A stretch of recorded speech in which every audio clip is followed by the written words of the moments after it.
வணக்கம் குழந்தைகளே. இன்றைய கண்டுபிடி நிகழ்ச்சியில் மிக அருமையான ஒரு கருத்தை பற்றிய சோதனைகள் செய்ய இருக்கின்றோம். இசை பற்றிய சோதனைகள், இசை கருவிகள் பற்றிய சோதனை செய்ய போகிறோம்.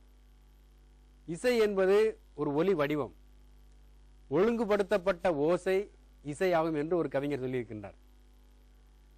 சாதாரணமாக ஒலி எழுப்புவதற்கும் இந்த இசைக்கும் நிறைய வேறுபாடுகள் இருக்கிறது. காதுக்கு கேட்பதற்கு இனிமையாக இருக்கும், அதனுடைய அலைவுகள் எல்லாம் ஒரு சீராக அமைந்திருக்கும், அந்த அலைவுகள் சீரிசை இயக்கத்தில் அமைந்திருக்கும். இந்த அடிப்படையில் நம்ம சில சோதனைகளை செய்ய போகிறோம். சோதனைகளில் உதவி செய்வதற்காக என்னுடைய மாணவர் கோவிந்தன் வந்திருக்கின்றார். நான் இருவரும் அந்த சோதனைகளை செய்ய போகின்றோம். காற்று அதிர்வடைவதால் ஏற்படக்கூடிய ஒலியை பற்றிய சோதனைகள் செய்தோம். இப்போ சில இசைக்கருவிகள் கம்பி இசைக்கருவிகள், திருவள்ளுவர் கூட மிக அழகாக சொல்லுவார், குழல் இனிது யாழ் இனிது என்பர் தம் மக்கள் மலரை சொல் கேளாதவர். இதுல மிகப்பெரிய ஒரு அறிவியல் கருத்து இருக்கிறது. பொதுவாக இசைக்கருவிகளே கம்பி கருவிகள், காற்று கருவிகள் இரண்டு வகையாகத்தான் பிரிப்பார்கள். அது இரண்டுக்கும் ஒரு எடுத்துக்காட்டை சொல்வதை போல, யாழ் என்பது கம்பி கருவி, குழல் என்பது காற்று கருவி. இவை இரண்டும் சேர்ந்த இசைதான் ஒரு குழந்தையுடைய மழலை சொல் என்பதை சொல்லாமல் சொல்லி இருக்கின்றார் திருவள்ளுவர். இப்ப நம்ம சோதனை செய்வோம். கம்பியில் வரக்கூடிய இசை எப்படி வருது அப்படின்னு. இப்ப இது வந்து பிராஸ், ஒரு தண்டு, 1/2 மீட்டர் நீளமுள்ள ஒரு தண்டு. இப்ப இது கையில் இங்க பிடிச்சிக்கிறோம். இங்க பிடிச்சிக்கிட்டு ஒரு கரண்டியால ஏதோ ஒரு குச்சியால இப்படி தட்டுங்க. இது பாருங்க, சத்தம் வரலையே. இப்ப தட்டினா சத்தம் வரணும் பாருங்க. கீழே தட்டினா வருது, கம்பியில தட்டினா வரல. இப்ப என்ன பண்றேன், சரியாக அந்த மையத்தில், இந்த மையத்தை கண்டுபிடிப்பதற்கு இப்படி வச்சுக்கலாம். எங்க கிடைமட்டமா நிக்குதோ அந்த இடத்துல கையை பிடிச்சுக்கோங்க. அப்படி பிடிச்சுக்கிட்டு நீங்க என்ன பண்றீங்க, இப்ப பாருங்க, இந்த கரண்டியால இல்ல ஒரு கம்பியால இப்படி ஓரமா தட்டுங்க. ஓரளவுக்கு ஒலி வருது. ஆனா இதை விட மிக அருமையான ஒரு ஒலி எங்களால் ஏற்படுத்த முடியும். பாருங்களேன், அதுக்கு என்ன செய்யணும், இங்க இருக்கு பாருங்க, இந்த வயலின் இசைக்கருவியில் பயன்படுத்தக்கூடிய இந்த ரோசின் என்று சொல்லக்கூடிய இந்த ஒரு தூள், ஒரு பிசின், வேற ஒன்றும் இல்லை, காய்ந்த பிசின். இந்த காய்ந்த பிசினை எடுத்து இது இந்த கம்பி மேலே தடவி கொள்ள வேண்டும். இது தண்டு தடவி விட்டு ரொம்ப அழுத்தி தேய்க்க வேண்டும், அழுத்தி இழுக்க வேண்டும். அழுத்தி இழுத்தால் என்ன ஆகுதுன்னு பாருங்க, மிக அருமையான ஒரு இசை ஒலி ஏற்படுகிறது. இது ஓசைன்னு சொல்லக்கூடாது, இசை ஒலி. இங்க பாருங்க,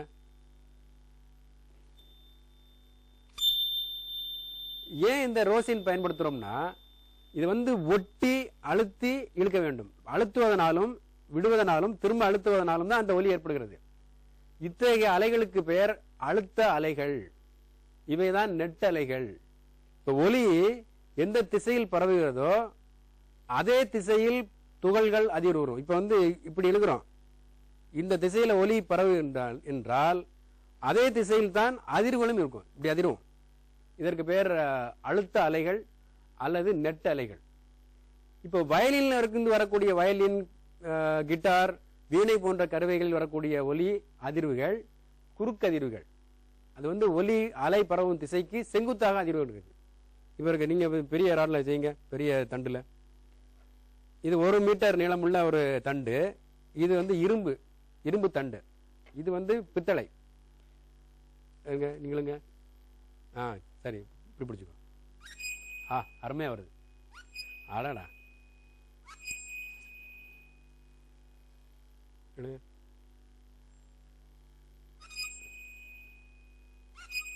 பாருங்க. இப்ப மெதுவா இழுத்துன்னு வச்சுங்களேன், இப்படி அவ்வளவு சத்தம் வருது இல்லை. இப்ப பாருங்க, மெதுவா தடவை கொடுத்த மாதிரி இருந்தா அது போய் கொஞ்சம் கூடாது, நல்லா அழுத்தி இழுத்து விட்டால் அந்த அழுத்த அலைகள் ஏற்பட்டு அந்த ஒலி ஏற்படுகிறது. இப்போ இது 2 கம்பியில சொன்ன பாருங்க. இப்ப இங்க இப்படி தட்டுறேன், இந்த பாருங்க, 2க்கு வேறுபாடு இருக்கு. இதை தட்டி இப்பவும் ஒலி வருது. இங்க பாருங்க, இந்த ஒலி அலைவுகள் குறுக்கு அலைவுகள். இப்படி இழுப்பதால் ஏற்படக்கூடிய ஒலி அலைவுகள் இது நெட் அலைவுகள். இந்த வேறுபாட்டை காண்பதிப்பா இந்த சோதனை இது மாதிரி கையில எந்தெந்த தண்டுகள் கிடைக்கிறதோ அந்த தண்டுகளை பயன்படுத்தி இந்த சோதனையை நீங்க எளிமையா செஞ்சிடலாம். 2 வகையான அலைவுகளுக்குள்ள வேறுபாடு. இப்ப 2 2 அதாவது இப்படி இழுத்துட்டு பாருங்க 2 அதிர்வுகளையும் கொண்டு வர முடியுமான்னு பார்க்கலாம். அதாவது நெட்டு அலைவுகளையும் குறுக்கு அதிர்வுகளையும் கொண்டு வர முடியுமா அப்படின்னு அது கொஞ்சம் பயிற்சி செய்ய வேண்டும். இதை இழுத்துட்டு அது இப்படி சாய்வா தட்டி விட்டா 2ம் சேர்ந்து மிகப்பெரிய ஒலியை ஏற்படுத்தலாம். அதற்கு கொஞ்சம் நிறைய பயிற்சி செய்ய வேண்டும். இதை நீங்களே முயற்சி செய்யுங்க.